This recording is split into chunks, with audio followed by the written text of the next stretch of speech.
بسم اللہ الرحمن الرحیم۔ السلام علیکم ورحمۃ اللہ وبرکاتہ۔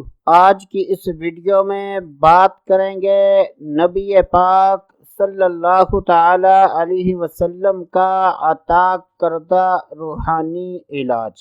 اگر کوئی شخص یہ چاہتا ہے کہ سفر میں اس کو کسی بھی قسم کی کوئی پریشانی نہ ہو اور نہ ہی کسی قسم کا نقصان ہو، اگر وہ کسی گاڑی یا ریل گاڑی یا جہاز میں سفر کر رہا ہے تو سفر سے پہلے نبی پاک صلی اللہ تعالی علیہ وسلم کی عطا کردہ یہ دعا پڑھ لیں تو انشاءاللہ عز و جل اس دعا کی برکت سے حادثے اور ایکسیڈنٹ سے محفوظ رہیں گے۔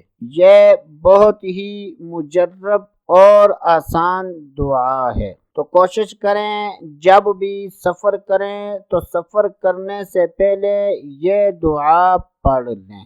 دعا کے شروع میں اور آخر میں کوئی سا بھی درود پاک ایک مرتبہ پڑھ لیں تو وہ دعا یہ ہے: بسم اللہ توکلت علی اللہ لا حول ولا قوت الا باللہ۔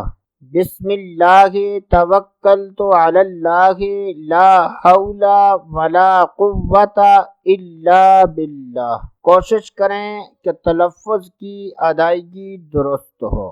اگر خود پڑھنا نہیں آتا تو کسی قاری صاحب سے یہ سیکھ لیں۔ ایک مرتبہ پھر سن لیں: بسم اللہ توکلت علی اللہ لا حول ولا قوت الا باللہ۔ تو تمام دوست احباب سے گزارش ہے کہ حادثے اور ایکسیڈنٹ سے بچنے کے لیے سفر سے پہلے یہ دعا پڑھ لیں۔ تو دوستو آج کے لیے اتنا ہی، اگلی ویڈیو تک اجازت، اللہ حافظ۔